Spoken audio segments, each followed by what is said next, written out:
সুপ্রিয় দর্শক, আমরা এসেছি ঢাকা বিশ্ববিদ্যালয়ের চারুকলা অনুষদে অনুষ্ঠিত জয়নুল উৎসবে। সাথে আছি আমি তারতিবা ফারুহী। চলুন ঘুরে দেখা যাক।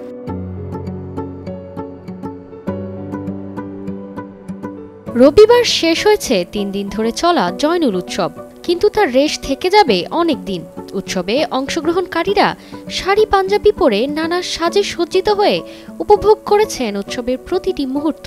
চারুকলা অনুষদের ছাত্রছাত্রীরা তাদের লোকগীতি, আবৃত্তি এবং নৃত্যের মাধ্যমে এমন এক আবহ তৈরি করেছিল যা সবার হৃদয়ে সুর তুলে গেছে।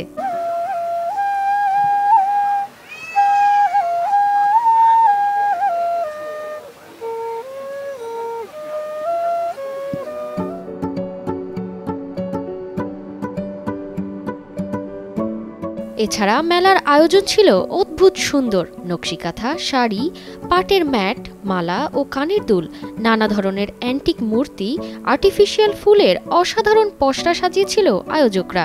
হাতে বানানো পাখি, ফুল আর নানা ছোট ছোট শিল্পকর্ম যেন এক একটি গল্প বলেছিল। জয়নুল উৎসবটা আসলে এত বাঙালিয়ানা একটা উৎসব এবং এতটা রঙিন, এত মানুষকে একসাথে দেখা যায়, তো সব মিলাই খুব ভালো লাগে আসলে। আর আমরা যারা আসলে ছবি পছন্দ করি, তো এত ছবি একসাথে দেখা যায়, এটাও একটা অন্যরকম একটা ব্যাপার।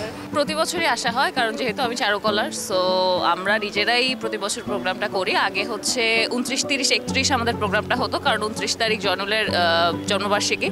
বাট এবার হচ্ছে আমাদের 27, 28, 29 করা হয়েছে, কারণ 31 নিয়ে একটু আশঙ্কার ব্যাপার থাকে ঢাকা ইউনিভার্সিটির এদিকে, যেহেতু ঝামেলা হয় মাঝে মাঝে।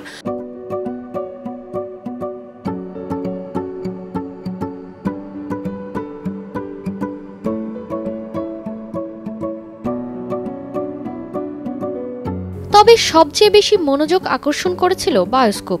শুধু বাচ্চারাই নয়, বড়রাও যেন এক মুহূর্তের জন্য নিজেদের হারিয়ে ফেলেছিল।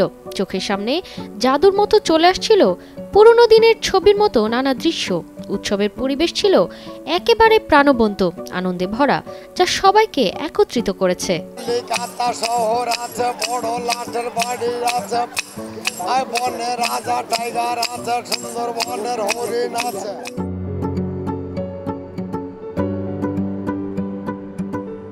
জয়নুল উৎসবে সে অনুভূতি অনেক ভালো।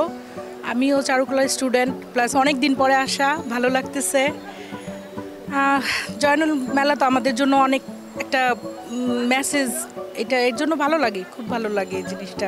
জয়নুল উৎসব কেবল একটি সাংস্কৃতিক অনুষ্ঠান নয়, এটি ছিল এক আবেগের উৎসব, যা আমাদের সংস্কৃতি ও শিল্পকে বর্তমান প্রজন্মের সাথে গেঁথে দিয়েছে, যার মাধ্যমে এক নতুন বন্ধন তৈরি হয়েছে, যা প্রতিটি হৃদয়ে অমলিন হয়ে রইবে।